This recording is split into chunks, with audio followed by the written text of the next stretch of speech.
Instituto. El título de la conferencia con que nos van a complacer hoy los colegas es Narrativas del Fragmento, un aporte literario filosófico para la comprensión del ser en el ocaso contemporáneo del sujeto moderno. Ambos son los expositores son docentes de nuestra casa de estudios. Los voy a presentar brevemente porque por supuesto que sus antecedentes son mucho mayores. El profesor Ignacio Leonetti es además licenciado y doctor en filosofía. Su especialidad es la filosofía contemporánea, la antropología filosófica y la estética.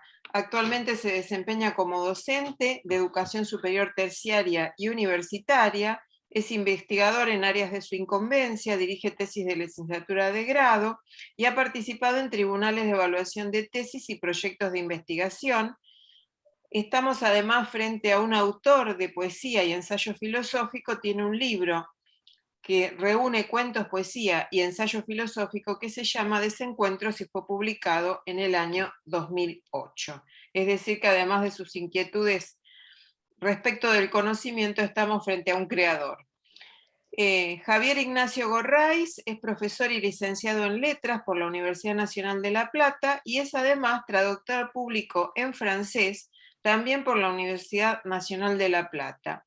Es magíster con una titulación obtenida en la Facultad de Letras y Ciencias Humanas Víctor Segalén de la Universidad de Bretaña Occidental en Francia y ha realizado enormes tareas como traductor.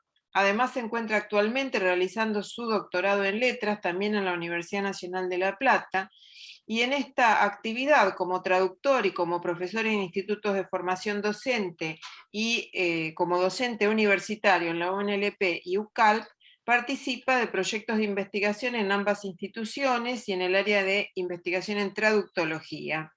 Ha publicado numerosas traducciones sobre literatura francesa y francófona, algunas son publicaciones que se han hecho por la editorial de la Universidad Católica, como la recientemente publicada de Jacques Maritain Antimoderno y otras más, de manera que estamos frente a dos colegas de una formación extraordinaria que nos van a enriquecer hoy con su propuesta de conferencia.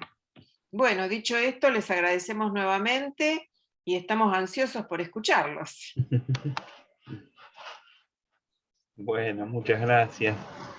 Bueno, yo quiero agradecer al Instituto de Investigaciones de la Facultad en la figura de Graciela y de Juan, y también agradecer a Javier que, bueno, este trabajo que es un proyecto que estamos iniciando, es fruto de un camino que ya venimos conversando hace un tiempo, y bueno, Javier desde las letras y yo desde la filosofía estamos intentando hacer este camino, ¿no? Así que bueno, también gracias Javier por la paciencia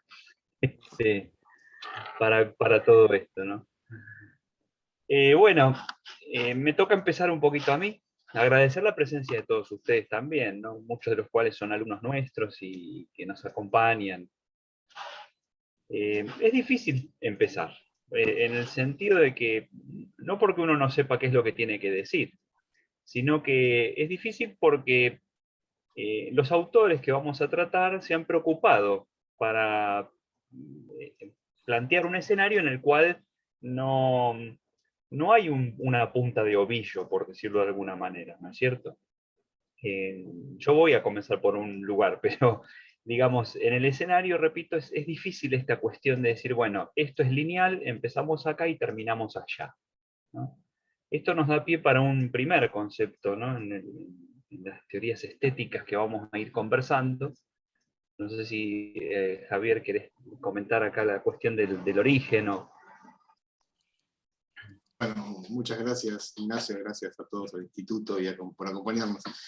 Como decía Ignacio, sí, la complejidad de los comienzos justamente atraviesa las escrituras que nos ocupan hoy, tanto en la filosofía de Adorno, en la escritura de Thomas Mann, o en la escritura crítica y teórica, e incluso literaria de Maurice Blanchot. La cuestión de los comienzos en estas escrituras, la cuestión de los orígenes en estas escrituras, aparecen como justamente negadas, ¿no? Como esas escrituras que no tienen un comienzo, que no tienen un inicio, sino que son justamente un recomenzar, ¿no? Donde la escritura es una constante reescritura, donde cualquier tipo de centro está desplazado. Asimismo, el fin también en cuanto a esta cuestión cómoda que tiene la escritura que nos ocupa. Por lo tanto, encontrar un comienzo para dar inicio a la conferencia resulta para nosotros un tanto arbitrario, pero bueno, tenemos que dar comienzo, ¿no? Por supuesto, así que los orígenes que hemos establecido tienen que ver con un acercamiento a la obra de Thomas Mann, del pensamiento de Adorno, que es lo que va a encargar Ignacio. Pero siempre vamos a estar justamente en esta discusión sobre los comienzos y el fin, ¿no? Constantemente desplazados y constantemente recomendados. Así que es un poco la idea en cuanto a la noción de escritura que vamos a trabajar desde la figura del fragmento. Te dejo, Ignacio, si... Bueno, muy bien. Bueno, como Javier les comentó, acá hay una palabra clave que está presente incluso en el título de nuestra conferencia, que es la palabra fragmento. Y vamos a transitar este pensamiento y esta idea, haciendo interrelacionar la antropología, la estética, el drama de nuestro siglo, de alguna manera, a partir de la reflexión y la obra de estos autores que mencionó Javier. El literato Nobel de Literatura, justamente, Thomas Mann, alemán, el pensador Theodor Adorno, también alemán, y el otro literato Maurice Blanchot, francés. La relación que yo voy a establecer un poco es la relación que hay entre Mann y Adorno. Ahora hemos armado acá un pequeño Word como para presentar algunas cosas. Y una obra que escribe puntualmente Thomas Mann, que es Doctor Faustus, una de las tantas versiones literarias de la leyenda fáustica, que es una leyenda medieval, ustedes saben. La más conocida de todos es la de Goethe, pero también tenemos una anterior, de un compadre de Shakespeare en su momento, que fue Marlowe, y en el siglo XX Thomas Mann escribe su Fausto. En 1900, esperen, si me permiten, comparto pantalla. Así vemos, nosotros nos hemos aquí animado a presentar para que le veamos el rostro, ¿no?, a los personajes. Aquí tenemos a Thomas Mann, aquí tenemos los años de su vida, 1875 a 1955. Yo aquí me tomé la libertad de sacarle una foto aquí lo tengo el libro para que vean, este es un hallazgo, acá está, la foto salió de acá. Esta es un ejemplar de la primera edición original del Dr. Faustus, en el alemán original. Bueno, Theodor Adorno, que es del año 1947, Theodor Adorno y Maurice Blanchot, que es el más joven, digamos, de los tres, ¿no es cierto? Bueno, después iremos a los textos, pero por lo menos para que veamos las caras de quienes vamos a estar hablando, ¿no es cierto? Bueno, volvemos a la pantalla anterior. Entonces, Thomas Mann, siendo un joven de 25 años en el 1900, termina su primer gran novela, motivo por lo cual después será, principalmente ese va a ser el motivo del premio Nobel, en el año 29 es el premio Nobel, le confieran el premio, que es Los Buddenbrook. El apellido de una familia que muy bien podría ser la de él, en donde la preocupación de Thomas Mann es mostrar el ocaso de la civilización burguesa occidental, europea, por supuesto, en la figura de una familia. Acto seguido, un joven de 25 años, estamos hablando, acto seguido inicia su camino con un nuevo proyecto, que de alguna manera intenta completar lo que escriben los Buddenbrook, y es el Fausto, porque el Fausto es de alguna manera el cierre de ese primer planteo que aparece en los Buddenbrook, que es el final de la sociedad burguesa tal como la hemos conocido en los primeros siglos de la modernidad. Y detrás de eso está también la idea del final de del sujeto moderno como tal. Por distintos motivos de la vida, circunstancias que quedan un poco en la neblina de la biografía de cada persona, él inicia sus primeros esbozos del Fausto, pero los abandona, y duermen en algún cajón de su vida durante 42 años. Él desarrolla toda su vida artística, literaria, Nobel, exilio, grandes novelas, las más famosas novelas que tiene, que son dos, La muerte en Venecia y La montaña mágica, son sus dos más famosas novelas.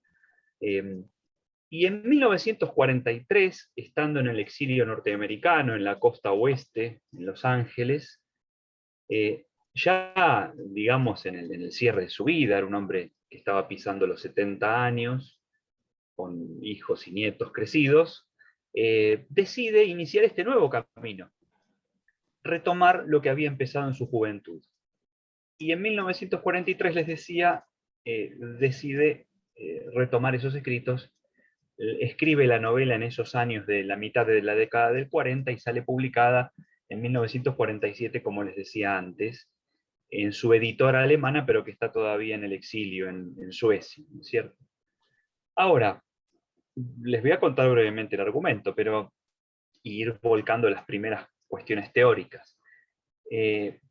Para cumplir su cometido, ahora ya en 1943, no a principios de siglo, él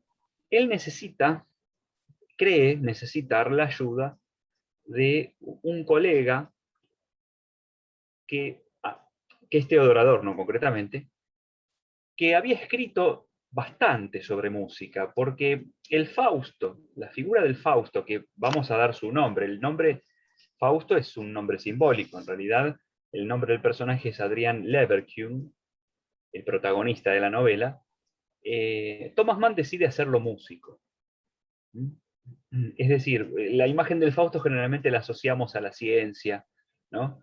A los saberes de la erudición positiva de la ciencia moderna, etc. Pero Thomas Mann decide encarnar en la figura de la música, y una música bastante particular, la música de vanguardia de las primeras décadas del siglo XX, porque además en espíritu, no en cuanto al arte, a la composición, eso es, la música es universal, pero el espíritu teórico de la música del siglo XIX, sobre todo, es muy alemán. Para Thomas Mann esta era su novela, y era la novela alemana. Muchas cosas están presentes en la novela. Nosotros nos vamos con Javier a dedicar a uno o dos conceptos centrales. Una de las características que tenía este autor, que yo los invito a leer si no lo han leído nunca, dueño de una narrativa extraordinaria, aunque debo advertirles que sus temas son fuertes, y los trata de una manera bastante fuerte. Bueno, él necesita expresar este ocaso, esta fragmentación a partir de la experiencia de la música. Y para eso contacta a un vecino suyo de exilio, porque vivían, ustedes saben que la comunidad de exiliados alemanes o centroeuropeos perseguidos por el nazismo vivían todos más o menos juntos, ¿no? Entonces tenemos filósofos, literatos, cineastas. Theodor Adorno vivía a pocas cuadras en el exilio de Thomas Mann. Esto es así de sencillo. Y inspirado por algunos de los artículos que Adorno había escrito en su juventud y que Thomas Mann había leído acerca de la música de vanguardia, la música que él mismo había estudiado en los años 20 en Europa, hablamos de compositores como Alban Berg, del cual Adorno fue alumno, y Arnold Schoenberg, del cual sobre todo se inspira la obra de Mann para plantear esta música de vanguardia. Muy bien. Entonces, le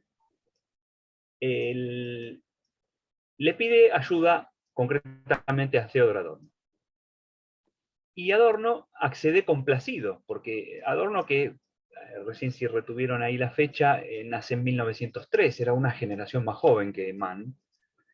Miren, para acá los amigos de las letras, es como si un autor de mediana edad de talento, un buen literato, recibe el llamado de Borges para que lo ayude a escribir una novela. Es más o menos eso lo que pasó, ¿no? Para Mann y con Adorno, ¿cierto? Adorno accede complacido, y todo el corpus teórico, la novela es una novela muy filosófica, el corpus teórico, los principios teóricos de la novela están volcados aportados por Theodor Adorno. Al punto que algunos críticos o comentaristas han dicho que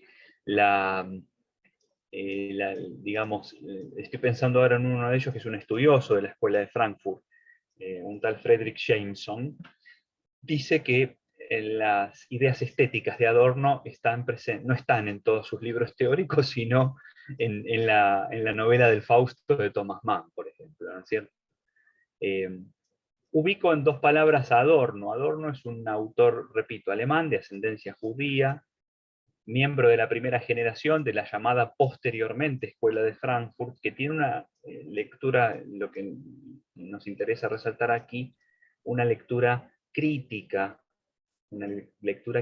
sobre todo de la cultura como sistema de dominación, como nuevo sistema de dominación. Lo cual no deja de ser elocuente que eran autores que vivían a pocos kilómetros de Hollywood y que en sus libros criticaban a Hollywood. Eso siempre me ha llamado la atención. Y bueno, vinculados, sobre todo Adorno, vinculados con el arte, también con la música. De hecho, él va a volver cuando se pueda, él va a volver del exilio a su Alemania natal y desarrollará investigaciones en su ciudad natal de Frankfurt, etc. Bueno, estamos haciendo toda una cuestión sucinta acá, como podrán ver, una versión bastante acotada por cuestiones de tiempo y para no cansar. Bueno, ¿qué pasa en el Fausto de Mann? Lo decimos brevemente, así damos paso al siguiente punto. Bueno, lógicamente, como se pueden imaginar, se encuentra el famoso pacto de Mefistófeles con Fausto. Una cuestión que tenemos que advertir también aquí es que el Fausto y todo el tratamiento de lo diabólico en la novela, no lo tenemos que entender como una cuestión de moral o de teología, sino que intenta ser, la figura del diablo, de Mefistófeles, intenta ser un principio de trabajo, una hipótesis de trabajo, para querer decir algo más. Esa es la idea que tiene Thomas Mann cuando usa a este personaje. El capítulo del pacto está justo aproximadamente en el centro de la novela, en el capítulo 25, que es imperdible realmente, porque es un diálogo, es una gimnasia o una esgrima, ¿no? Un espadeo entre Mefisto y Adrian Leverkusen, ¿no es cierto?, de ideas, muy interesante, en donde se vuelcan los principales conceptos teóricos sobre la música, y Thomas Mann le hace decir al diablo que él es el guardián de lo religioso, irónicamente, pero ¿en qué sentido lo decimos? Porque es una hipótesis, repito, una hipótesis de trabajo que usa el autor. ¿Para qué? Para explicar que lo afirmativo, todo lo que la sociedad sigue perdón la repetición, afirmando, sosteniendo como definido, claro, en estos 150, 200 años de modernidad, a la fecha del libro, ya caducó. ¿No? Por eso, él, en la figura del mal, irónicamente, es el custodio, ¿no? el que les va a decir por la vía negativa cómo podemos hacer las cosas, digamos, de alguna manera. Bueno, ¿qué ocurre? ¿Qué ocurre? Se pueden imaginar, si no, no habría historia, por supuesto que Leverkusen accede al pacto. Es un camino de predestinación el que vive el personaje hasta llegar hasta este momento y lo que vivirá después también. ¿Qué dice el pacto concretamente? Bueno, Mefisto le ofrece a Leverkusen la genialidad de una nueva música. Él va a tener el talento, va a tener la clarividencia de poder llevarla a la práctica, va a ser una persona destacada en nuevos círculos del mundo del arte, y de la música en particular, y va a dejar una huella indeleble en la historia. Por supuesto que el precio es el alma, más vale, ¿no? El precio es el alma. Ahora, como todo contrato, ustedes saben, tiene su letra chica.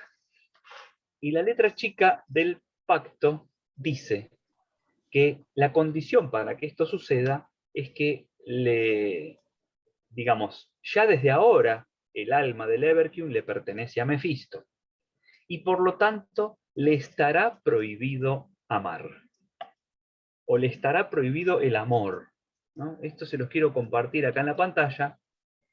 Es el primer texto. Acá teníamos a las fotos. ¿No? Me permití dejarles el original alemán también, es el único caso aquí. Tú eres nuestro prometido, y por serlo, te estará vedado el amor. Du darfst nicht lieben. Tendrás prohibido el amor. Bueno, ¿por qué señalamos esto? Porque aquí tenemos un eje vertebral. Dejamos de compartir. Pero disculpen que vamos y venimos, pero me parece más apropiado si no les molesta. Esto de estar vedado el amor significa que, un poco el concepto que decíamos recién, todo lo afirmativo ya no expresa la realidad tal como es. Y de hecho, de aquí en más, todas las aproximaciones que humanamente el propio Leverkusen quiera tener en el orden del amor, no solamente el amor conyugal, o incluso si ustedes quieren las inclinaciones de una posible lujuria, sino también el amor de familia, el amor de amigo, se le va a ir cortando a lo largo de la novela, porque la predestinación y el mandato sigue.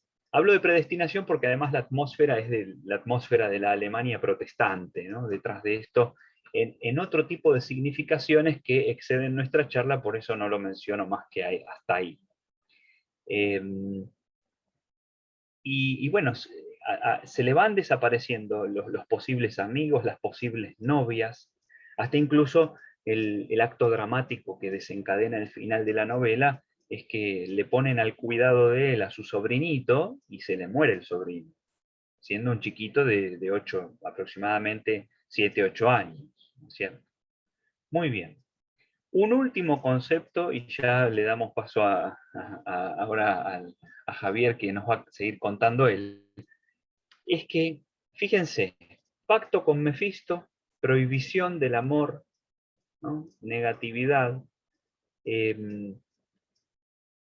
¿Cómo es que pasa esto, ¿no? Hay un... no es todo esto que estamos hablando, para reforzarlo, Thomas Mann lo presenta en términos que podríamos así decirlos en términos materiales. Porque uno puede entender esta cuestión del pacto diabólico del orden solamente espiritual. En realidad, aquí hay una herencia en Nietzsche y en los vitalistas del siglo XIX.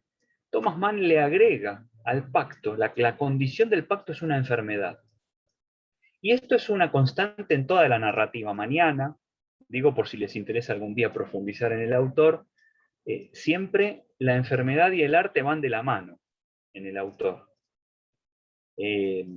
No sé, y ahí hay otra condición de la negatividad, ¿no es cierto? O sea, no hay talento artístico en una persona sana, digámoslo así, para Thomas Mann, por supuesto, en su novelística, en su narrativa. Entonces, Leverkusen, para cumplir con todo esto, se enferma. Y se enferma la sutileza del autor es no mencionar nunca la enfermedad. ¿Cuál es la enfermedad? Pero la deja obviamente sutilmente expresada, es la sífilis. Porque en su juventud, en una anécdota que evoca una anécdota que tuviera el propio Nietzsche en su momento, de joven, En su juventud, Adrienne Leverkühn, antes del pacto, se encuentra en un burdel con una mujer que le gusta, la sigue hasta otro lugar, porque después ese día no pasa nada, pero más adelante la puede encontrar en otro lugar y ella le advierte, ojo que mi cuerpo es peligroso, ¿no? Él de todos modos accede a tener la unión íntima y se contagia de sífilis, suponemos, porque nunca se dice, ¿no?, en la obra. Pero esta es la puerta de acceso, la puerta biológica de acceso al pacto. Porque el frenesí, la acción inspiradora, digamos, la energía creativa para el compositor de vanguardia en el que se transforma el personaje, se canaliza a partir de aquí. Se canaliza a partir de este punto. Y de hecho, por ahí hay algún fragmento que después compartiremos. Mefisto le dice, los diminutos, hablando de los gérmenes, ya están trabajando, ¿no? Una expresión aproximada a esto. Bueno, ¿qué queremos decir con todo esto? ¿Qué quieren decir los autores en realidad? Es una forma plástica, pero bien palpable, bien concreta de lo que le está pasando al mundo en el siglo XX, que es la destrucción de los ideales modernos. Hay un gran dejo de nostalgia de parte de los autores también, dicho sea de paso, la destrucción de los ideales modernos en los que la humanidad y Occidente, ¿no?, principalmente se confió tal vez de una forma desmesurada, Y detrás de estos ideales también cae el ser humano. No podemos entender, decimos en filosofía, ese ideal de sujeto moderno que ayudó a constituir Kant, ya no se puede más entender así, porque está destruido. Pero por otro lado, de alguna manera mejor que sea así, porque puede salir algo nuevo y mejor. La realidad que plásticamente manifiesta esto es este concepto que comenzamos a decir al principio, que es el fragmento. El texto después lo podemos compartir. Yo ahí les pasé un texto de Adorno, que está escrito antes del Fausto de Thomas Mann, a principios de los años 30, que dice que toda pretensión, los proyectos filosóficos ya no pueden iniciarse como antiguamente, que es pensar al mundo como una totalidad. Están destinados al fracaso. Ahora tenemos que pensar desde el fragmento. Y solamente desde el fragmento podemos tratar de expresar, o mejor dicho, tratar de escuchar, perdón, a la realidad que intenta decirnos algo. Bueno, el vehículo para esto es la negatividad. Es la negatividad. Bueno, punto y aparte. Bien, Ignacio, si me permitís, ahí Adelante. si se me escucha bien, porque Juan me estaba indicando que se entrecortaba. Estaba pensando en esta cuestión de la negatividad, que está tan presente en Maurice Blanchot, con la figura también de lo negativo. Y cómo esa figura de lo negativo aparece en la obra de Blanchot, tanto en la literaria como en la teórico-crítica, como en la filosófica, como una manera de justamente no caer en lo reductible, ¿no? Evitar todo tipo de reducción. Esta totalidad de la que hablabas vos, esto acabado, estas afirmaciones que ya no son tales, ¿no? Eso está justamente corrido en el tiempo, y precisamente desde un momento determinado de la historia de la humanidad, del siglo XX, la Segunda Guerra Mundial, puntualmente, por eso pensando en nuestros autores, ya el ser debe expresarse, constituirse y representarse de otra manera. Por eso lo negativo es la forma que tiene, o el negativo, ¿no? La forma que tiene la escritura de evitar todo tipo de reducción. Y en Blanchot aparece como una figura que separa y retira constantemente, justamente dando cuenta de esa vacilación y de esa afirmación nómada de la que hablaba justamente antes. Y en su literatura y en su pensamiento teórico, está presente bajo ciertas figuras. lo neutro, lo invisible, lo indecible, lo imposible, ¿no? Todas esas partículas que vienen a negar justamente aquello que no se puede afirmar. En este caso, la posibilidad, porque es una constante exigencia, por lo tanto, la escritura se vuelve imposible, porque es precisamente esa exigencia de tener que responder, un poco como aparecía también en Thomas Mann, ¿no? Responder a ese estado de cosas. El vínculo de la escritura con la responsabilidad también se vuelve imposible, y uno de los términos o las relaciones que le permiten pensar esto a Maurice Blanchot es precisamente la cuestión del ser y su exposición a la muerte. En este sentido, leemos en la literatura de Blanchot, como en su filosofía, la imposibilidad de morir, ¿no? Aquello que aparece como posible, la contingencia del ser, se vuelve en Maurice Blanchot como imposibilidad. Y precisamente en esa imposibilidad constituye no solo al ser, sino también a la literatura, y a la escritura literaria en particular, como experiencia extrema e incluso como experiencia de los límites. Pero bueno, antes de continuar con esto, me gustaría presentar un poco a Maurice Blanchot, de lo contrario, por ahí no, alguno se pierde. Un poco como hizo un raconto Ignacio acerca de Thomas Mann y de Theodor Adorno. Para quienes no conozcan, Maurice Blanchot, quien está en la... ¿Querés compartir pantalla, Ignacio? Dale. Está la foto, una de las pocas fotos, ¿no?, de Maurice Blanchot. Sabemos que Maurice Blanchot le esquivaba a salir en fotografías, no comprendía la situación de justamente enfrentar la figura desde una fotografía, y son pocas las fotos que tenemos. Una es esta, perdón, y nos muestra un hombre que, como ven ahí, vivió de 1907 a 2003, y solamente tenemos un par de fotos, no llegan a 10 más o menos para que tengan una idea, y algunas robadas por los paparazzi también de la filosofía.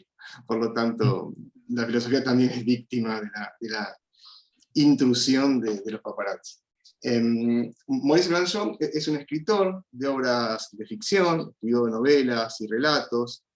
Hoy su obra está prácticamente traducida, es de fácil acceso, digamos, en las librerías, pero no es de fácil acceso su lectura, por el tipo de estética que presenta, ¿no? Porque ya no es una obra donde el lector se encuentra ante un argumento, una trama, sino todo lo contrario. Es una constante reflexión sobre la escritura en sí. Entonces, lo que uno lee en las obras de Blanchot lee el trabajo de escritura, ¿no? Como un trabajo imposible, como una tarea a la cual es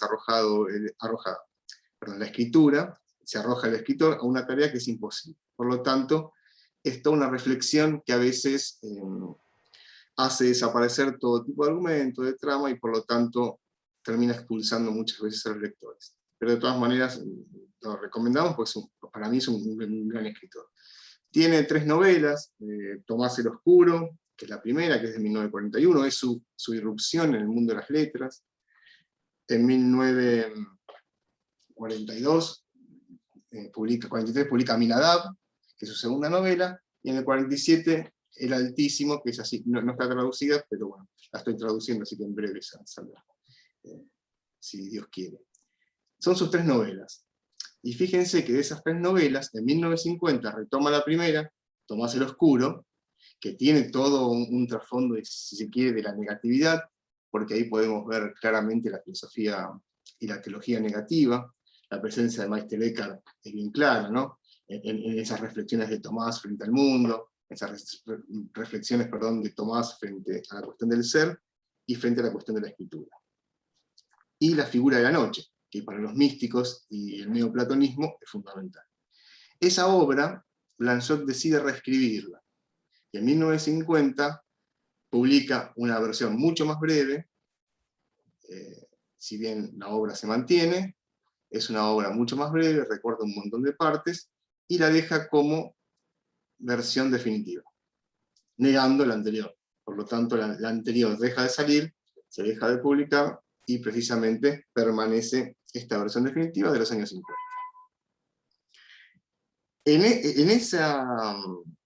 En ese trabajo sobre la negación de la primera obra, ya hay, si se quiere, también un trabajo sobre el fragmento. Comenzar a pensar qué fragmentos desaparecen, se retiran o se borran de la primera versión, como justamente imposibilidad de responder a esa exigencia que es la exigencia de escritura. Por lo tanto, la vocación literaria de Blanchot también es un llamado a responder a esa condición del arte que justamente está marcada por la imposibilidad. Luego escribe relatos, En el momento deseado es uno de ellos, El último hombre, La espera, el olvido, donde justamente en ese título, sin ningún tipo de conjunción o de signo de puntuación, justamente muestra la ruptura que se da en la presentación, la espera, el olvido, ¿no? Como si fuese una imposibilidad de decisión, cómo organizar precisamente el título.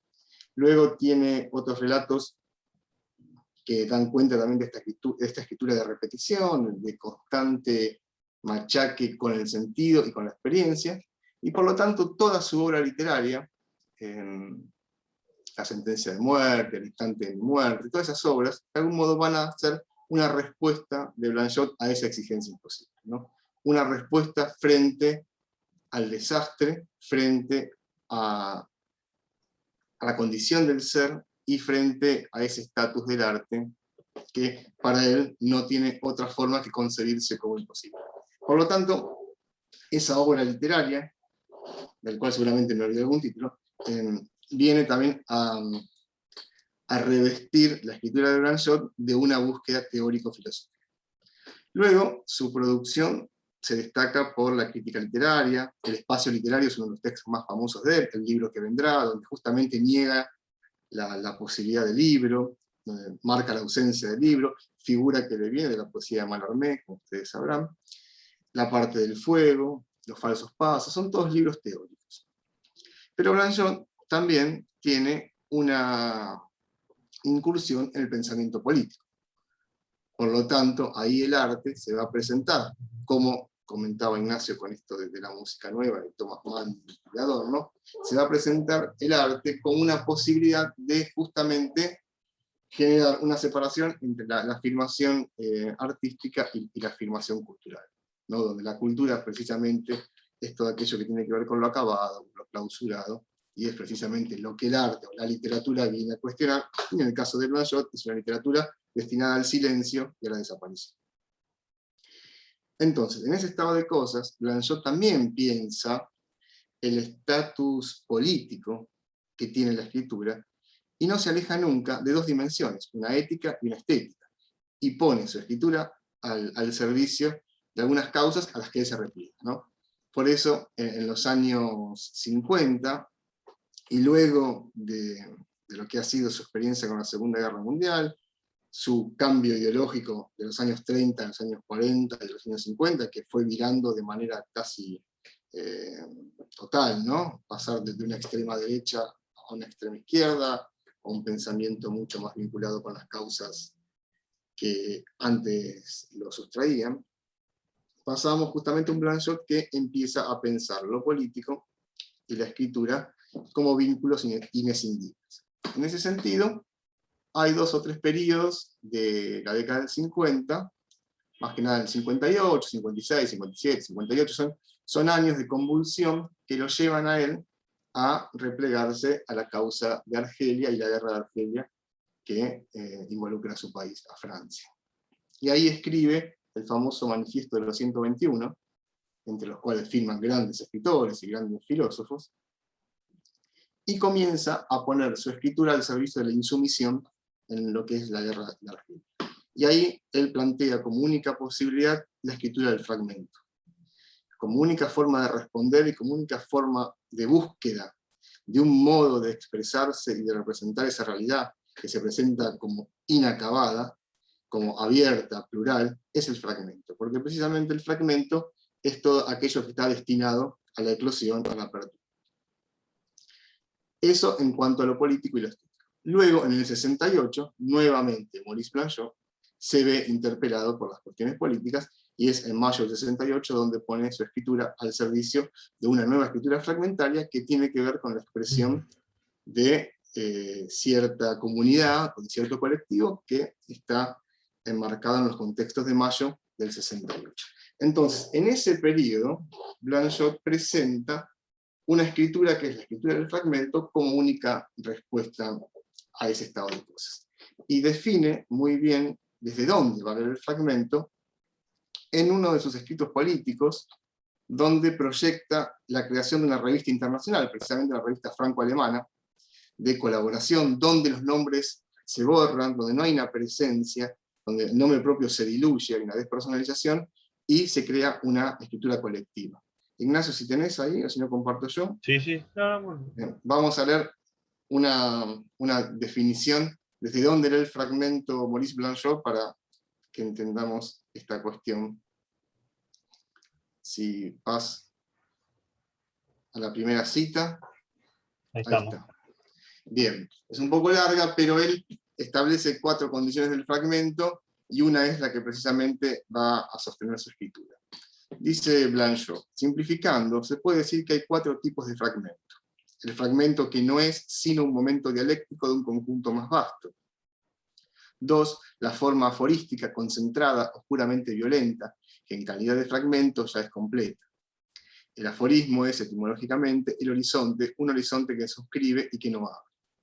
3, el fragmento ligado a la movilidad de la búsqueda, al pensamiento viajero, que se realiza mediante afirmaciones separadas y que exige la separación, Nietzsche.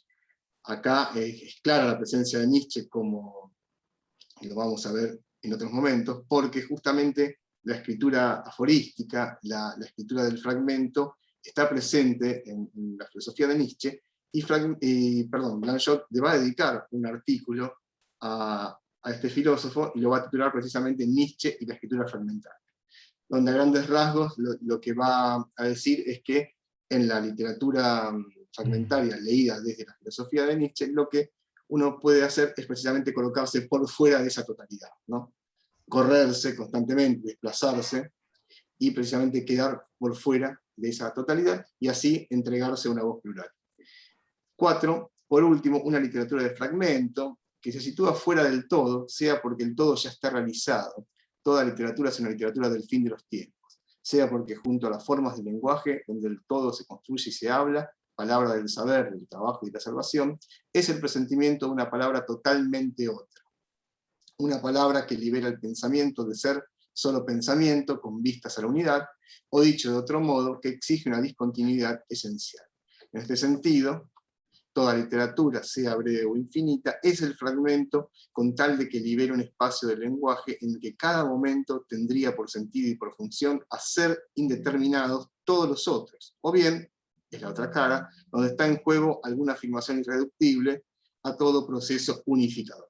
Esto lo escribe Blanchot como proyecto de esa revista político-filosófica, y precisamente, frente a eso que asedia la escritura, y que es el terror a lo unificador, a todo lo que es unificador. Por lo tanto, lo irreductible se presenta para Blanchot desde la figura del fragmento y desde la figura de lo neutro, que es un claro ejemplo también de figura de escritura, donde precisamente no se niega el ser ni el no ser, sino todo lo contrario.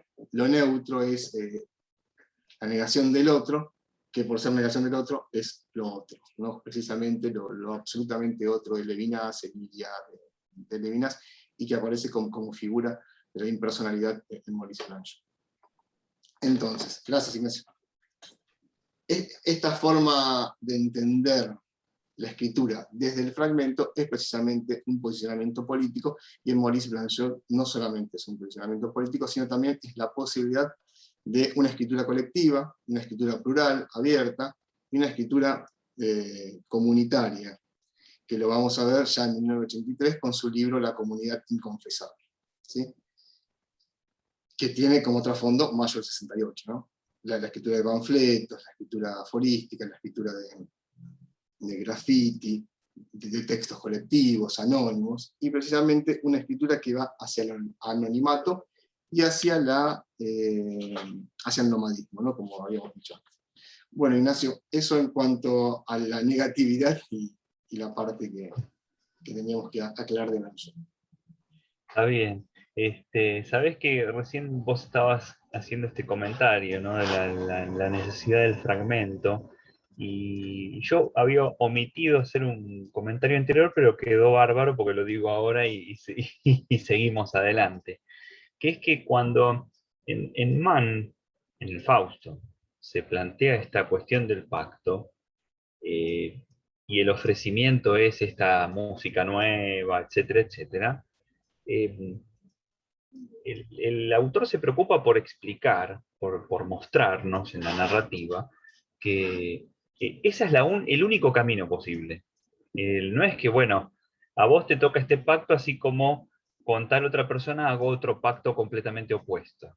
No, hay una dimensión, en Leverkusen hay una dimensión, una suerte de dimensión sacrificial, que después, más cerca del final, vamos a ver si podemos compartir un breve fragmento, en donde de alguna manera en el personaje está condensada esta realidad, ¿no? Es decir, en este caso es la música del fragmento, no la literatura, pero en la música del fragmento es el único camino y es el que tiene que asumir el propio Leverkusen para testimoniar lo que está pasando en el mundo, ¿no?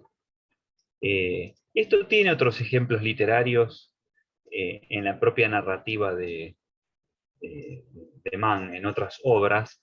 Yo acá tengo un breve fragmento que les comparto dentro de estos textos. Ya les digo, subimos un cachito aquí, ¿no? Esto que yo he dado por titular bloque B. Es el fragmento B. El error, esta es una novela corta del joven Thomas Mann, la escribe Antonio Kreuger, se llama, que es el nombre propio del protagonista. Es de 1905, más o menos, 1907. Dice, es toda una disquisición sobre la problemática del arte, ¿no? Entonces, dice, el error de suponer que es lícito tomar una hojita, una sola hojita del laurel del arte sin pagarlo con la vida. Esto es lo que le pasa a Adrián Leverkusen. Y esto, en definitiva, es lo que le pasa a todo genio artístico en la lectura de Thomas Mann, por supuesto. Pero es como que, de alguna manera, no tenemos otra... Hay una suerte de predestinación en el artista. Eso es lo que nos quiere decir el autor. Y en este caso, la predestinación consiste en que Leverkusen es una suerte de intermediario, no sé si decir sacerdote es una palabra un poco fuerte, ¿no? Un poco, hasta incluso se puede malinterpretar, pero una suerte de intermediario con toda la humanidad en la función que le toca, y que el único camino posible para que haya una redención es la de atravesar el mundo del fragmento. En este mismo bloque, por eso puse un breve texto A, que es una anécdota que Adorno, en la misma línea, le cuenta a sus papás. Hay una colección de cartas a los padres, que fue publicada en su momento, y quise extractar, aquí cuenta cómo murió su perro, ¿no? Y entonces dice, fue atropellado por un auto, y murió por una hemorragia interna. Estaba dañado, y eso había hecho del animal un individuo. ¿Por qué esto? En los mismos años en los que Mann escribe el Fausto y que Adorno lo ayuda, lo acompaña con la parte teórica, a su vez Adorno tiene sus propios proyectos, entre ellos dos libros bastante famosos, uno en coautoría con su colega Max Horkheimer, que va a ser La dialéctica de la ilustración, y el otro escrito por su propia cuenta, que es Minima Moralia. Bueno, en este último, en Mínima Moralia, está muy presente esta idea. La idea de lo dañado, aquí está ejemplificado con su mascota, pero lo dañado es lo verdadero, es lo que efectivamente nos testimonia el ser y la realidad. Y eso es el fragmento, es lo que está en el costado del mundo, por decirlo así. Porque en definitiva, somos herederos en la modernidad de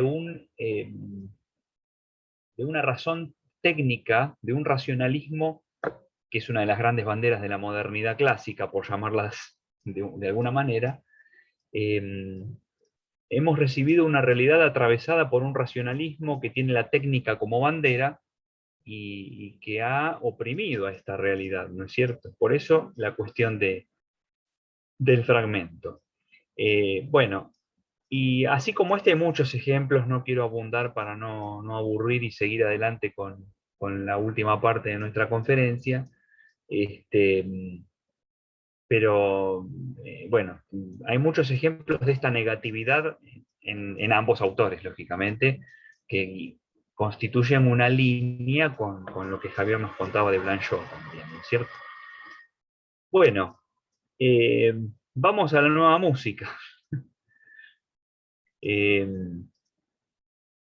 eh, ¿De qué trata la nueva música? Bueno, no vamos a hacer acá una clase de música. Eh, lo primero que tenemos que decir es que esta música no es... Si estuviéramos hablando de pintura, diríamos que no es una pintura figurativa. Es decir, y de hecho pasa en la pintura, en paralelo a la música, ¿no? En las primeras décadas del siglo XX.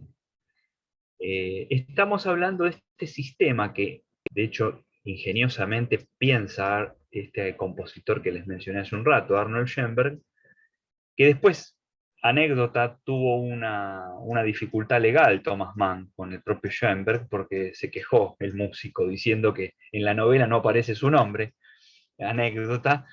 Bueno, hubo todo un lío de juicio, Thomas Mann tuvo que mencionarlo en el comienzo de la obra, en fin.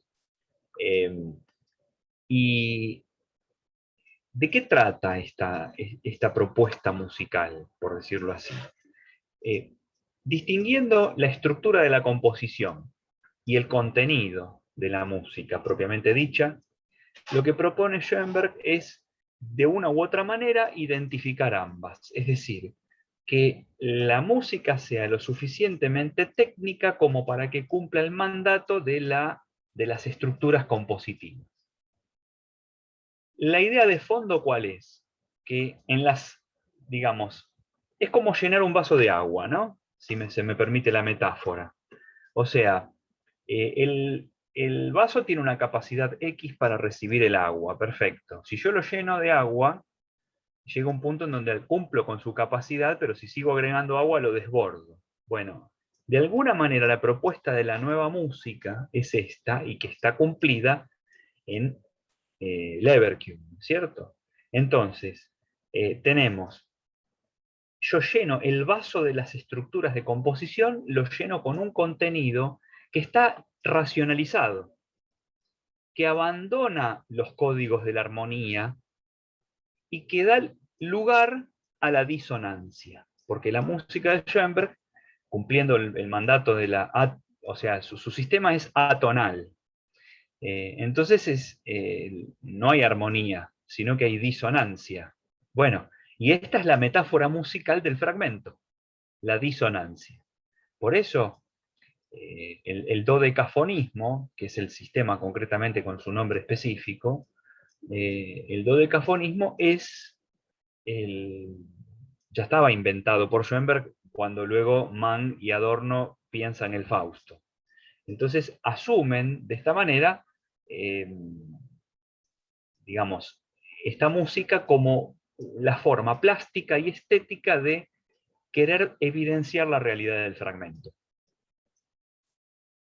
Si me permiten, vamos a algunos fragmentos que traje yo. Javier, sí que interrumpime, cualquier cosa, estamos compartiendo.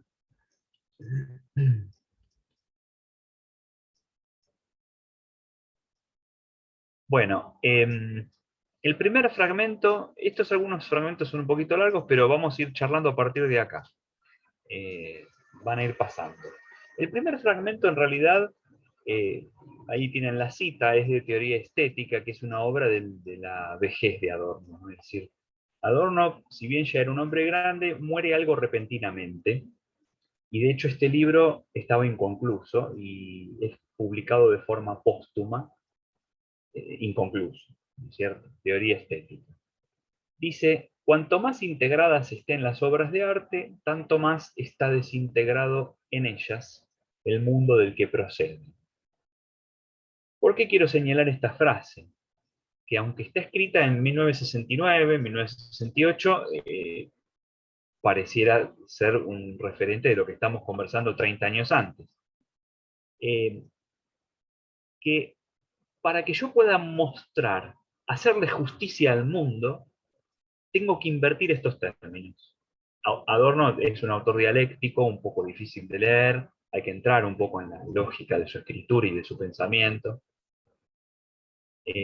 Ven, aquí presenta tal como el mundo de la afirmación diría las cosas, ¿no? Es decir, necesitamos obras de arte integradas, necesitamos el campo de la figuración. Bueno, si hacemos eso, estamos mostrando la desintegración del mundo. Entonces, para hacerle justicia al mundo, para tratar de recomponer algo, hay que mostrar al arte en desintegración, ¿no? Otro fragmento, hablando de la música de Schoenberg, la caracteriza Adorno en sus escritos musicales. En Schoenberg jamás un germen se desarrolla hasta la floración. A las preguntas que deja atrás su material, tal como éste emerge de la composición, casi nunca se responde en un avance sosegado, sino con catástrofes.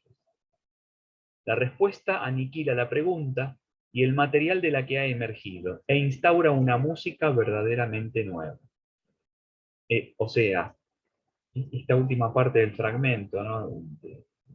Yo les decía esto de como que la música llena su propia medida, ¿no? Y hace desaparecer, o sea, deja a la luz la realidad haciendo desaparecer las estructuras que la pensaron, por decirlo así.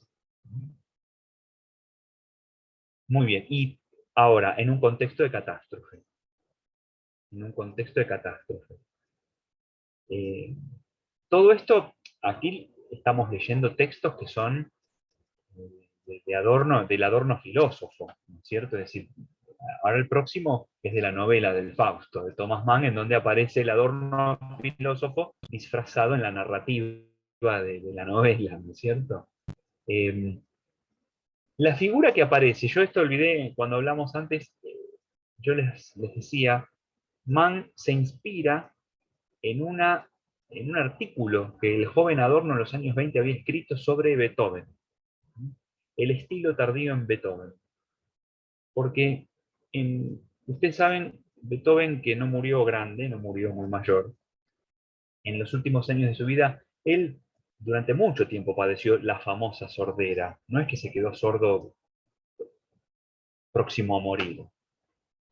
Durante gran parte de su vida padeció esa famosa sordera progresiva, pero que adquirió un carácter nuevo en la última etapa de su vida, que es la década del 20, digamos, del siglo XIX, en donde su música cambia hacia, o sea, al punto de, en la consideración de estos autores, al punto de ser una pionera de la atonalidad de Schoenberg, de alguna manera, 100 años antes. Justamente porque deja liberar los sonidos, porque, bueno, vamos a leer el texto y Thomas Mann lo va a saber explicar mejor que yo. Dice, a despecho de su originalidad, esto lo dice un maestro que tienen Adrián Leverkühn en la novela, que es otro personaje. A despecho de su originalidad, por no decir monstruosidad, de su lenguaje formal, la relación de Beethoven con lo convencional aparece en las últimas obras de su vida. Por ejemplo, en las últimas 5 sonatas para piano, como mucho más aflojada, menos vigilante. En estas obras tardías, lo convencional, exento de desnudez, o si se quiere descarnado, desprovisto de individualidad, y su majestuosidad es más impresionante que la de cualquier atrevimiento personal. En esas obras, decía el orador, o sea, el profesor de Leverkühn, se establece entre lo subjetivo y lo convencional una nueva relación, cuyo origen hay que buscarla en la muerte. Del encuentro de la grandeza y de la muerte, añadía el profesor, nace una objetividad hasta cierto punto convencional, cuya soberana belleza supera a la del más desenfrenado subjetivismo, porque en ella, lo exclusivamente personal, el dominio de una tradición llevada a su más alta cumbre, se supera a su vez y en plena grandeza espiritual accede a lo mítico y a lo colectivo. Bueno, esto trata de ilustrar un poco lo que venimos conversando. En el encuentro con la materialidad de la música, o del componente material de la música, se desdibujan los límites del mundo de lo subjetivo y de lo convencional. Y bueno, uno hasta incluso esto puede tener una experiencia en la experiencia cotidiana de cuando uno dice, me dejé llevar por la música, ¿no? Estrictamente hablando no es lo que dice el autor, pero yo quiero poner la comparación, la analogía, tratando de ser un poco pedagógico, porque sé que estos temas son muy abstractos y a veces fuera de contexto pueden confundir. Muy bien. Bueno. Aquí el tema, con esto te comparto, Javier, ahora el micrófono un ratito. El tema de esta primera parte de la novela, en donde el joven Leverkühn estudia música y demás, y escucha a este profesor suyo, que les mencioné aquí, aunque no está su nombre, el maestro Kretschmar se llama. La pregunta es, ¿por qué Beethoven? Las sonatas tienen 3 movimientos. ¿Por qué Beethoven en su última sonata no necesitó un tercer movimiento? Entonces se sentó una disquisición teórica de por qué pasa esto. Yo les recomiendo, de paso aprovecho el momento cultural, vean en las redes, en YouTube, hay una muy linda colección de unos conciertos que brindó nuestro compatriota Daniel Barenboim, exquisito pianista, por lo menos para mí, en Alemania, creo que en Berlín, de todas las 32, son 32, las 32 sonatas de Beethoven. Exquisito, para el que le gusta, o aunque sea para dejarse acompañar el estudio. La última, la número 32, Opus 111, es la que protagoniza de alguna manera esta parte de la novela de Thomas Mann. El propio Beethoven armó de tal forma los 2 movimientos, los 2 primeros movimientos, para que no sea necesario el tercero. Esto tiene que ver con lo que estamos conversando, porque es lo inconcluso, lo inesperado, porque se necesita un tercer movimiento para completar la sonata. ¿Cómo que no tiene tercer movimiento? ¿Se ve? Esas cuestiones, ¿no? Bueno, muy bien.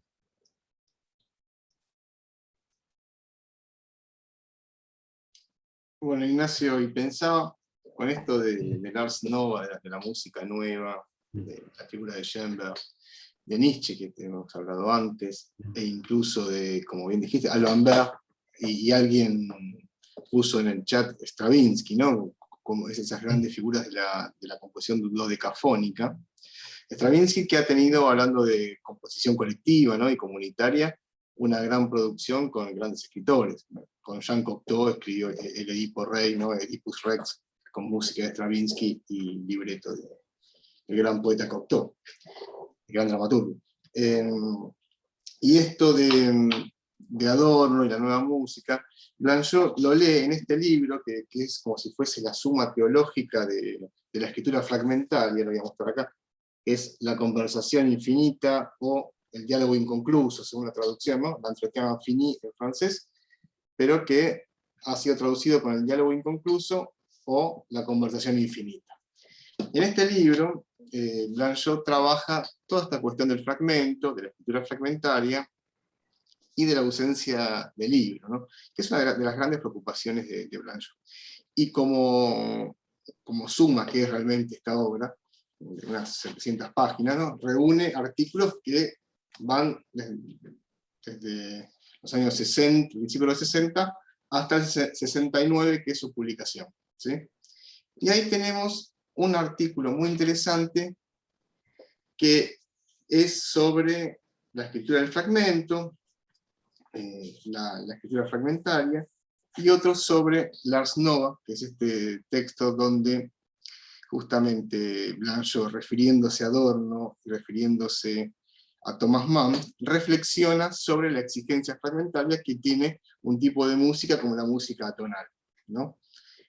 Y retoma algunas cuestiones de Adorno que resultan interesantes para pensar, donde él justamente ve en esa música atonal, o esa nueva música, un dislocamiento, o si se quiere, un desorden del orden, ¿no? Entonces, es la posibilidad de la inserción de una voz fragmentaria.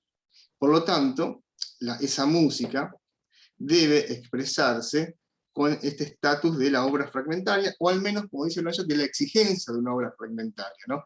Porque la obra fragmentaria sería lo alcanzado, y para Blanchot siempre estamos en el proceso de ir a conseguir eso, ¿no? Como una promesa de sentido, como una promesa, si se quiere, insumisa al orden del sentido, ¿sí?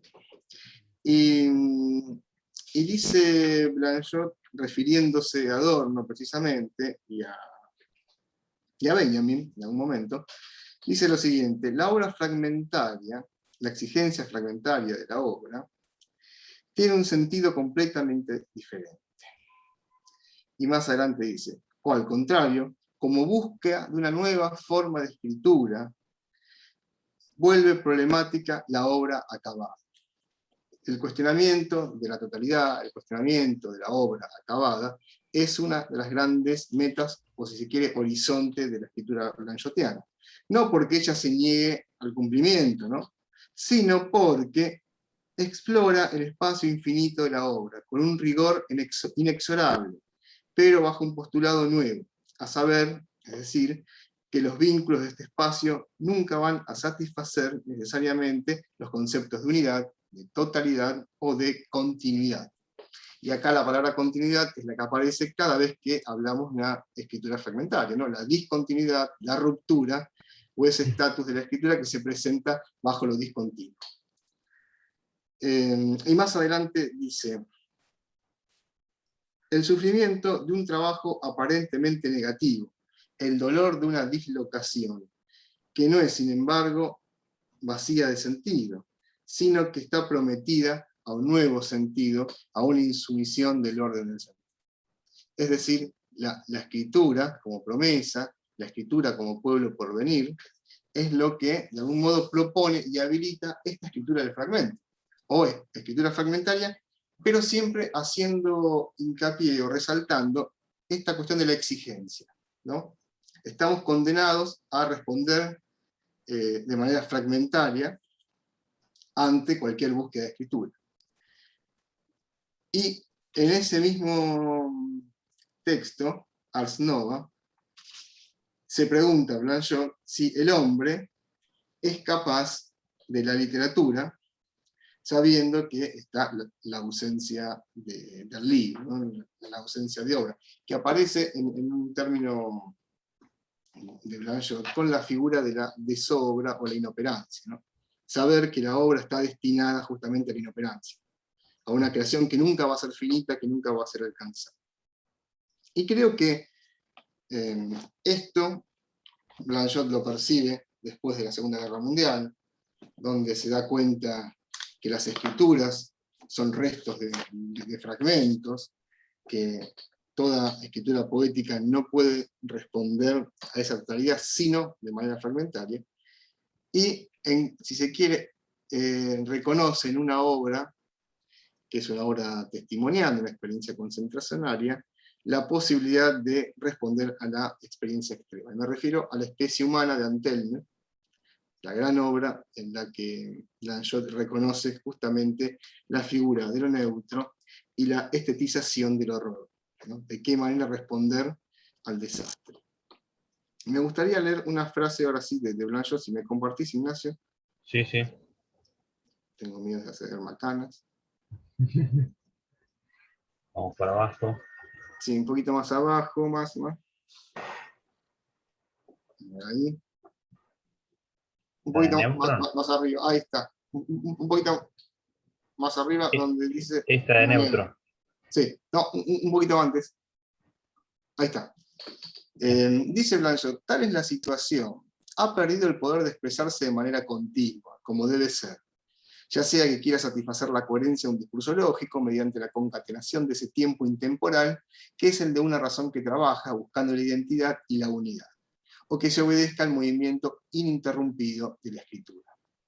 otra vez aparece esta idea de no reducir a lo uno, a la mismidad, a la identidad, la escritura, a la unidad, y por otro lado, este ejercicio de escritura que lleva al escritor a un movimiento infatigable de escritura ininterrumpido, interminable, que está vinculada a esta figura de lo neutro. Por eso está la cita ahí abajo, Ignacio, la otra que dice: neutro sería el acto literario que no es ni afirmación ni denegación, y en un primer tiempo libera el sentido como fantasma, obsesión, simulacro de sentido, como si lo propio de la literatura fuera ser espectral, no obsesionada por sí misma, sino porque sería portadora de lo que es previo a todo sentido y que sería su obsesión, o más fácilmente, porque se reduciría a no ocuparse de ninguna otra cosa que disimular la reducción de la reducción, sea esta o no fenomenológica, y así, lejos de anularla, incluso si le sucede que lo aparenta,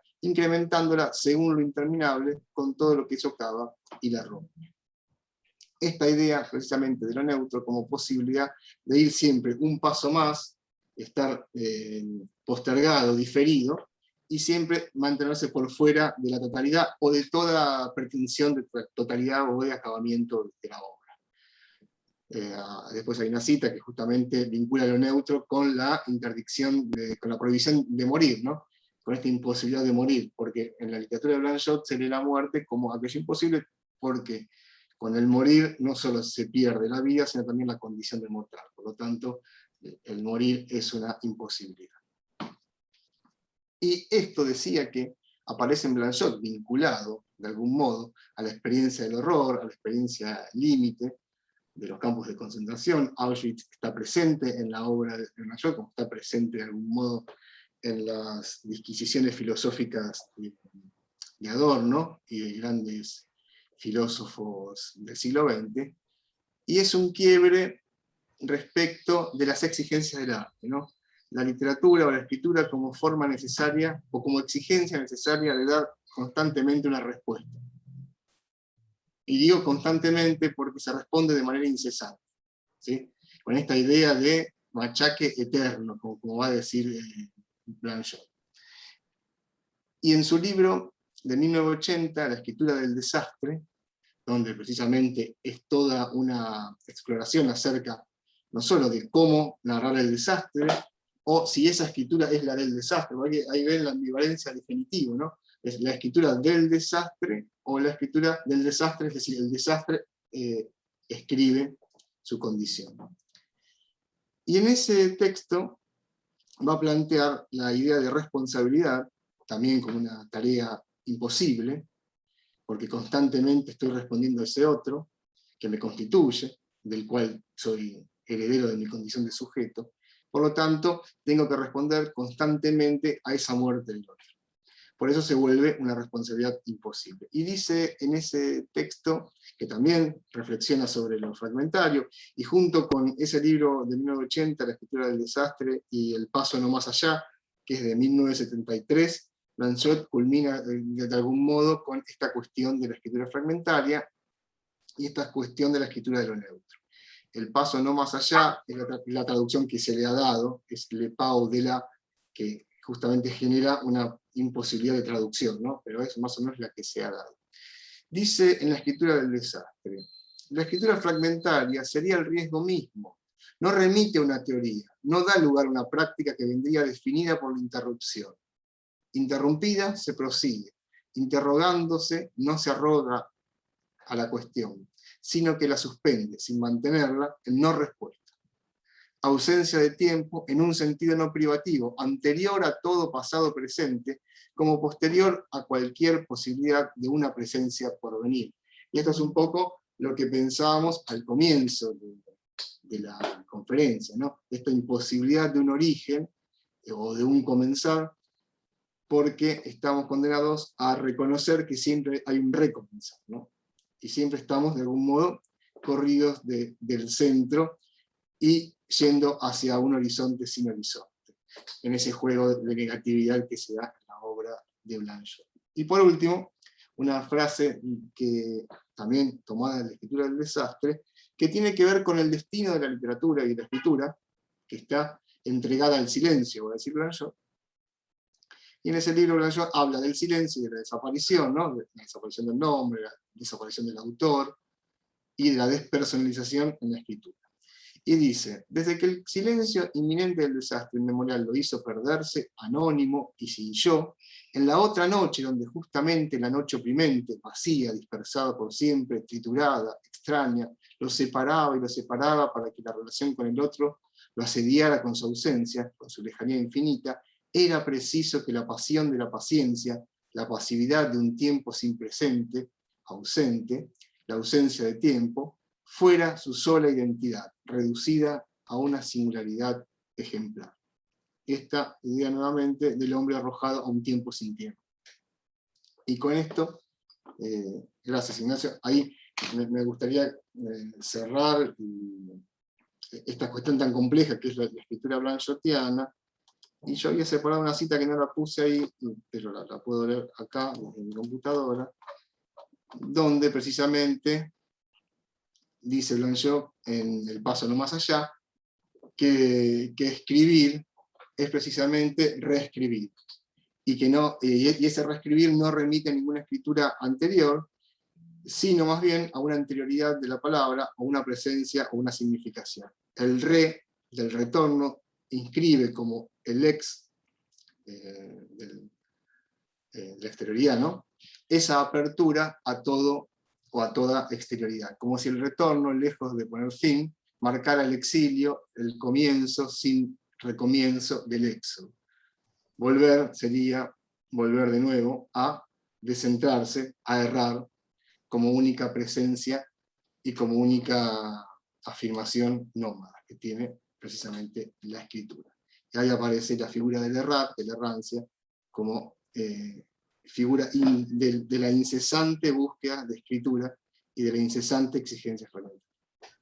Sí, con eso me parece que la parte de Blanchot está como culminada. Bueno, yo les comparto pantalla para un último texto y cerramos ya nuestra parte. Subiendo un poquitito. Esto después lo podemos compartir, hemos pues compartido aquí bibliografía sugerida. En el final, cuando ya está llegando al final de su tiempo, Leverkusen ofrece a sus conocidos un concierto en donde les confiesa todo lo que pasó, ¿no? Y ahí está este texto que aparece aquí. En ese concierto, él interpreta una obra, obviamente de su propia autoría, que es el lamento, lo titula así, el lamento del doctor Faustus, ¿no? Por la condenación, ¿no? Etcétera, ya presente en la leyenda, más allá de Thomas Mann. Dice, el lamento infinito que al final de la obra, con voz suave, superior a la de la razón, con el lenguaje sin palabras que solo les dado a la música, roza y hiere a la sensibilidad. Me refiero al tiempo final de la cantata, cuando el coro se pierde en la orquesta y cuyas armonías son como el lamento de la divinidad ante la perdición de su mundo, como la voz del Creador clamando que tal no fue su voluntad. En este final se encuentran, para mí, los más extremados acentos de la tristeza, la expresión del más patético desespero. Y quería concentrarme en esta partecita que viene ahora. Pero ¿y si la expresión como lamento, que es propia de la estructura general de la obra, no fuera otra cosa que una paradoja artística, la transposición al arte de la paradoja religiosa según la cual en las últimas profundidades de la perdición reside, aunque solo sea como ligerísimo soplo, un germen de esperanza? ¿No? Quería compartir esa pregunta final que se hace Mann, y el amigo de Adrián, que es el que yo les conté al principio, relata la novela como si fuese una biografía de Adrián Leverkusen, ¿no? Es decir, allí donde está el lamento, allí donde aparenta estar la desesperación tal vez, ¿no? O sea, nosotros agregamos esto de los bordes, del fragmento, superada la tormenta, ¿no? ¿Qué puertas se abren para nosotros, para la humanidad, para el arte? Tal vez hay un germen de esperanza. Bueno, con esto quería finalizar y bueno, si le parece, Javier, ya estamos, si te parece. Sí, sí, me Y parece bueno, que con esto que decís vos, esta cuota de esperanza que nos arroja eh, la escritura, también entender que estos autores están ubicados en esta cuestión de escritura como promesa, ¿no? Como algo que está por venir, ¿no? Como una espera que justamente responde a esa errancia de la que refería cuando cerraba. Siempre está algo diferido, por venir, y justamente se plantea a esa escritura como una promesa, como respuesta al otro, y estos escritores han dado cuenta, me refiero a Adorno y Maurice Blanchot básicamente, de cierta hospitalidad en su literatura o en su escritura, y de cierto encuentro con la presencia del otro. Una escritura sumamente responsable y de una clara conciencia colectiva. Cada uno de los autores pensando dentro de sus circunstancias y el contexto que no ha sido tan sencillo y que ha sacudido todo su pensamiento. sí. Bueno, muchas gracias. Bueno, Sí. Gracias por acompañarnos hasta el final en un tema tan árido.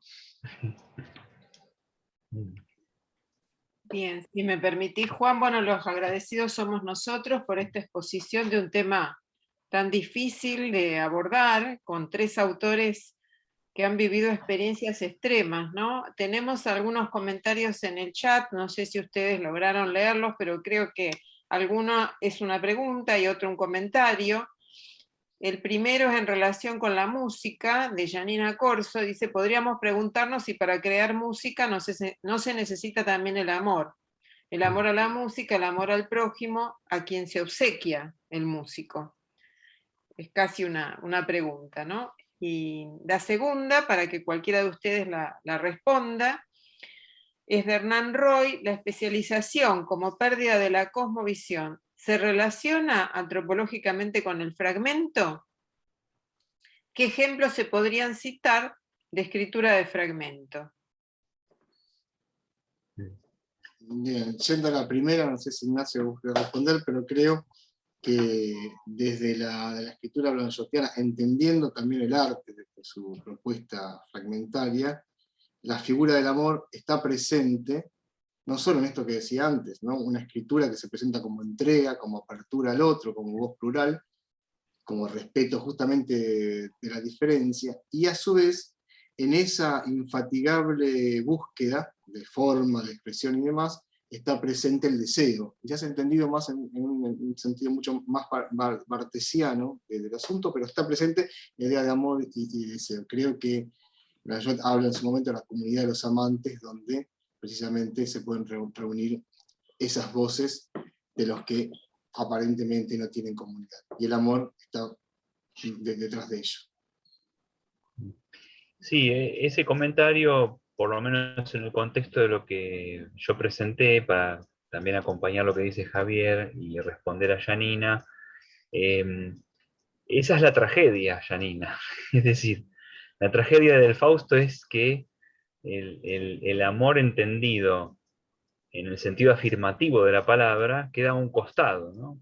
O sea, y el ser humano está como atravesado por el dolor de lo que ya no es.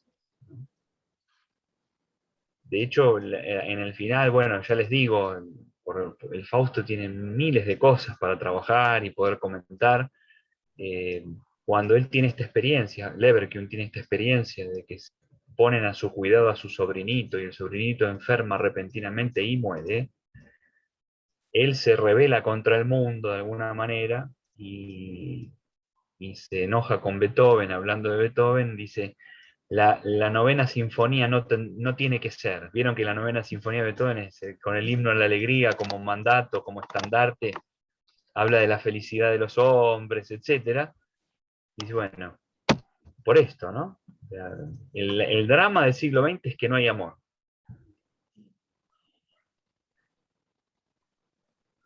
Y por lo que pregunta Hernán, a ver, espera, repasamos la pregunta. ¿Querés que te la lea nuevamente, Ignacio? Que la tengo aquí en mano. La Bueno, especialización como pérdida de la cosmovisión, ¿se relaciona antropológicamente con el fragmento? ¿Qué ejemplos se podrían citar de escritura de fragmento? Creo que lo plantea más bien, si no, le pedimos a Hernán que lo aclare, más en el campo científico que literario, ¿no? Esta cuestión de que también es claro. fragmentario especializarnos en una única literatura, en un único campo del conocimiento, etcétera.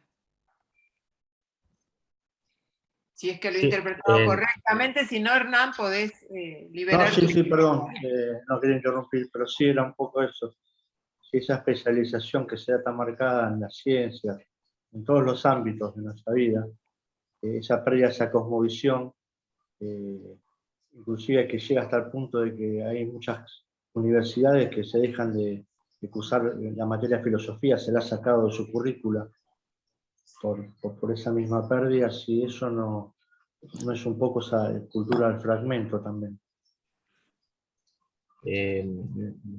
No sé si que respondo algo yo, Javier, cualquier cosa vos continuás. En realidad, Hernán, esa especialización que vos mencionás es una hija de la modernidad, que justamente estos autores critican. No va por ahí el tema del fragmento.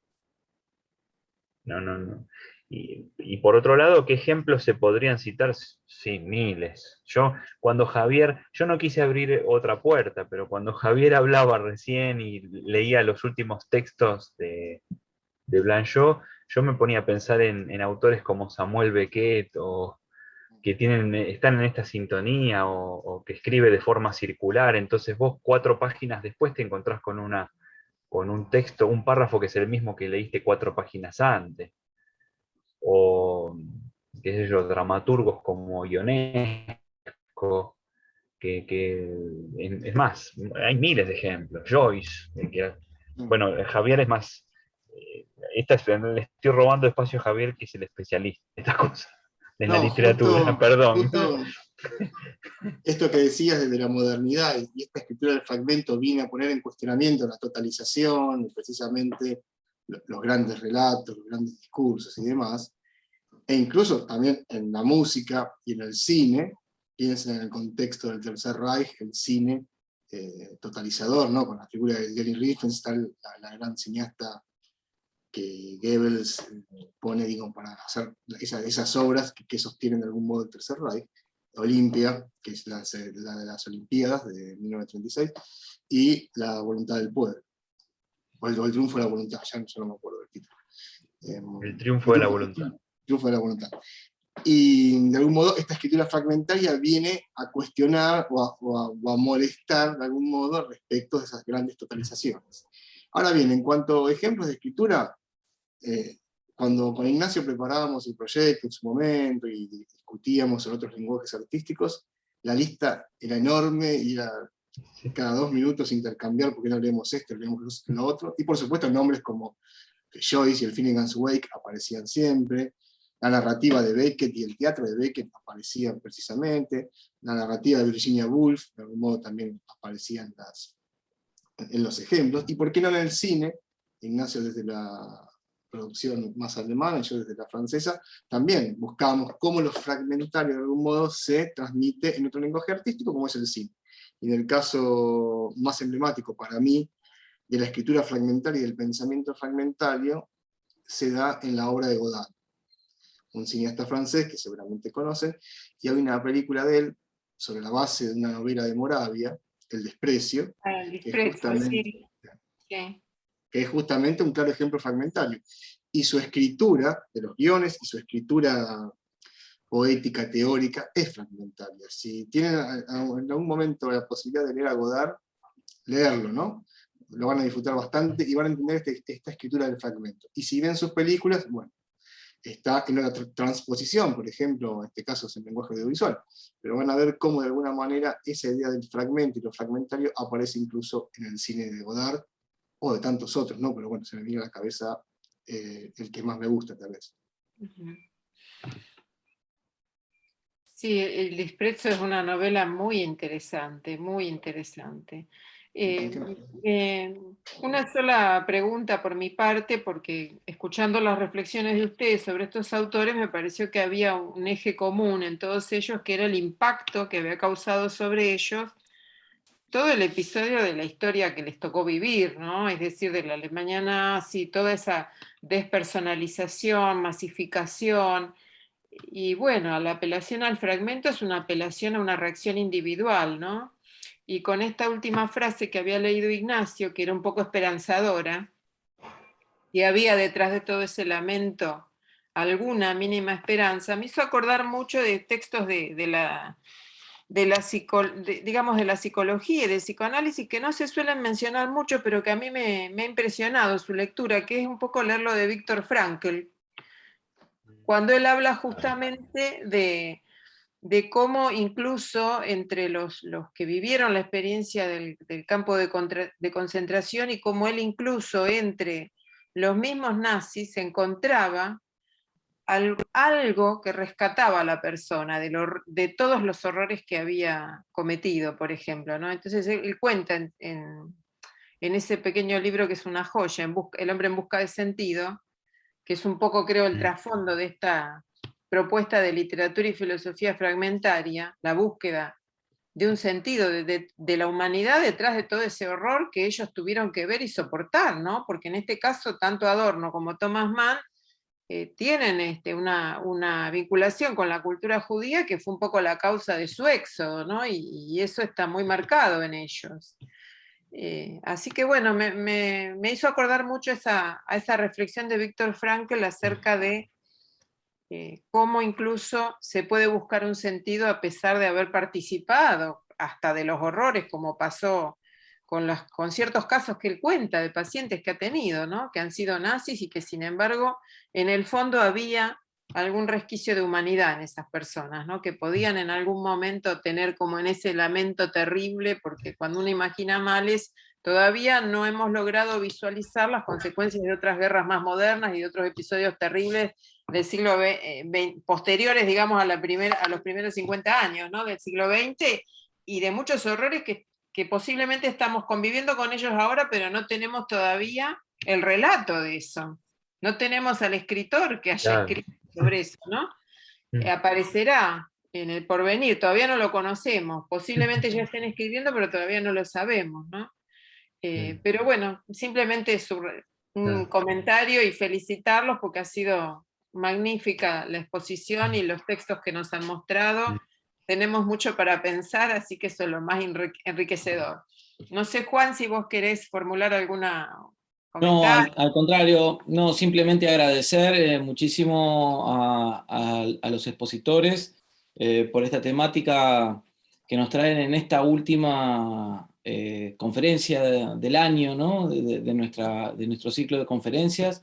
La verdad que ha sido una gran satisfacción, un gran honor para mí como profesor de la Facultad de Humanidades poder compartir con todos los que están participando, de dos colegas, esto que están investigando y que tiene mucho fuste, ¿no? Y que posiblemente dé muchos más frutos en el porvenir, ¿no? Sobre todo con este proyecto de investigación que han presentado. En fin, la verdad que muy, muy contentos. Una gran felicitación a Ignacio y a Javier. Bueno, muchas gracias. Gracias por el Agradecerle espacio.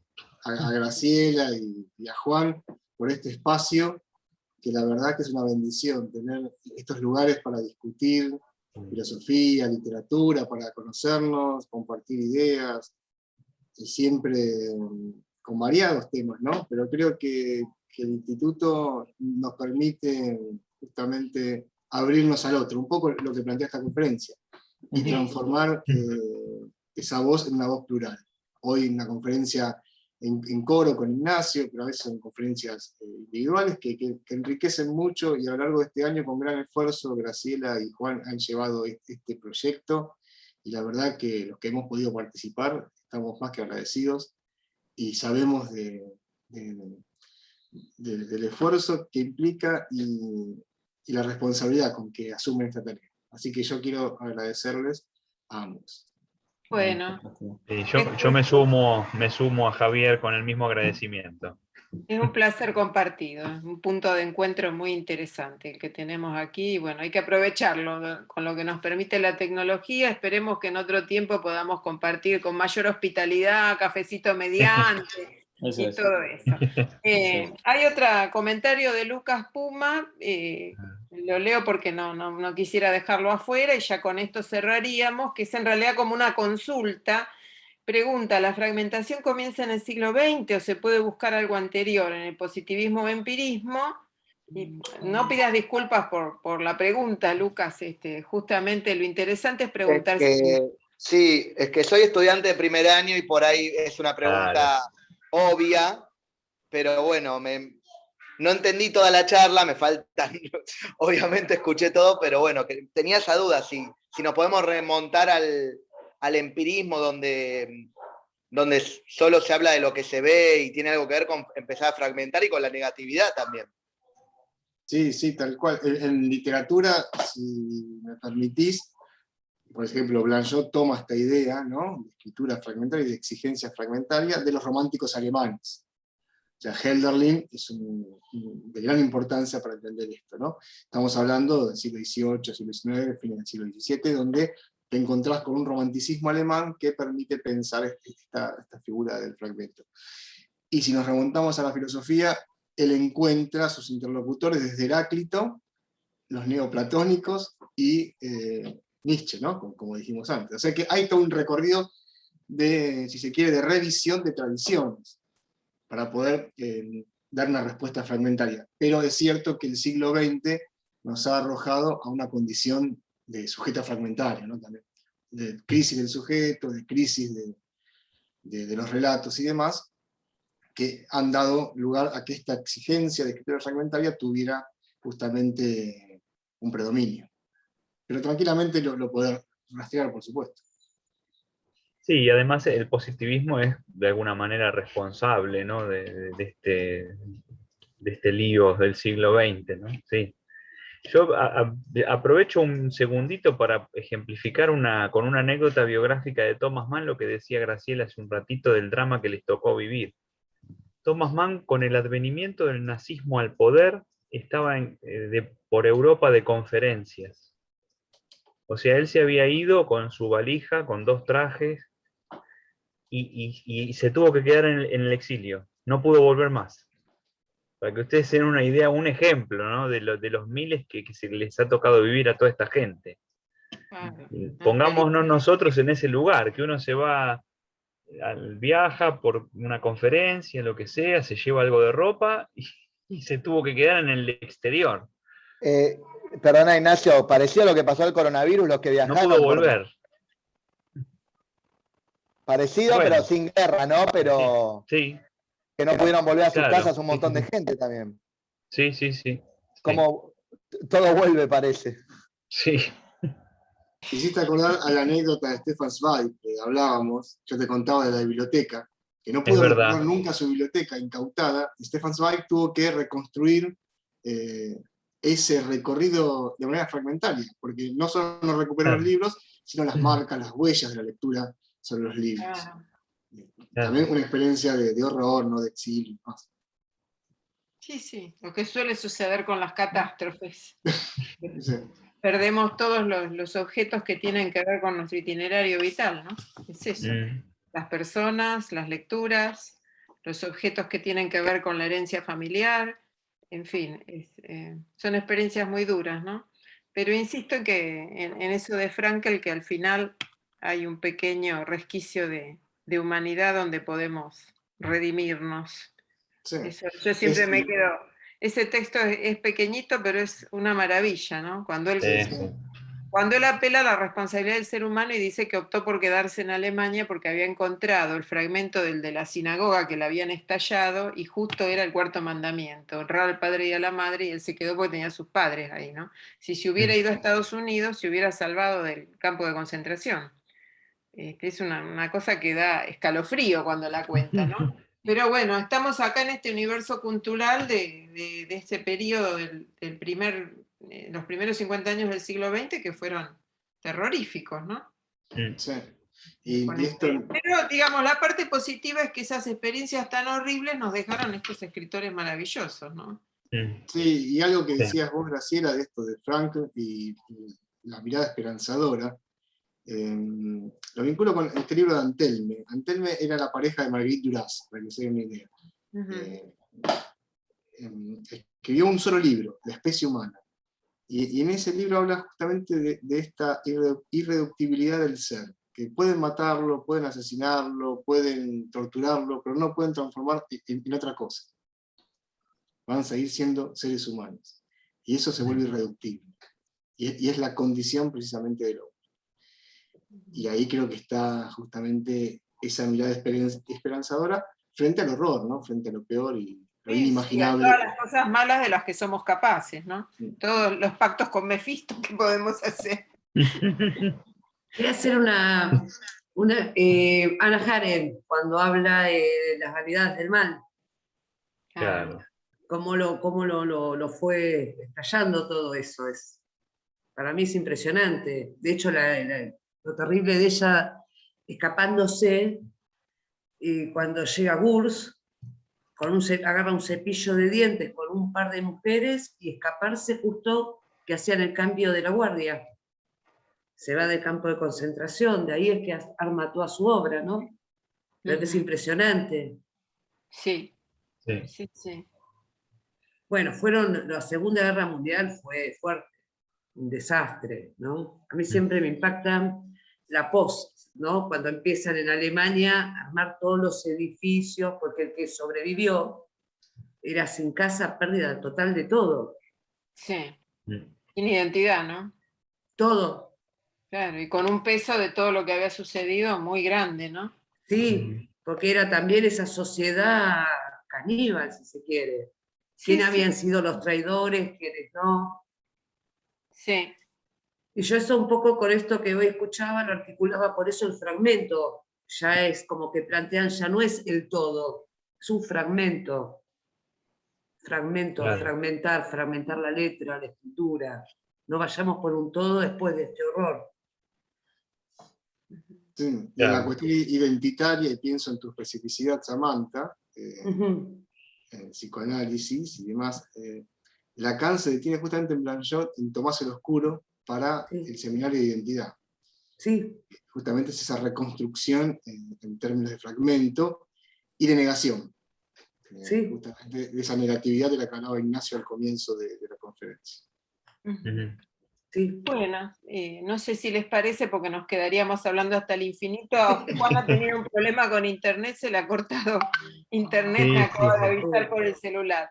Si les parece, les damos un gran aplauso a nuestros expositores y bueno, les deseamos muy buen fin de semana a todos, les agradecemos por la participación y esperamos más para el año próximo ya. Bueno, gracias a ustedes. Gracias por este Muchas espacio. gracias. Muchas gracias. Gracias. Adiós. Gracias. Hasta luego. Chao, buenas noches a todos. Buenas noches a todos. Buenas noches, hasta luego. Gracias. Buenas noches.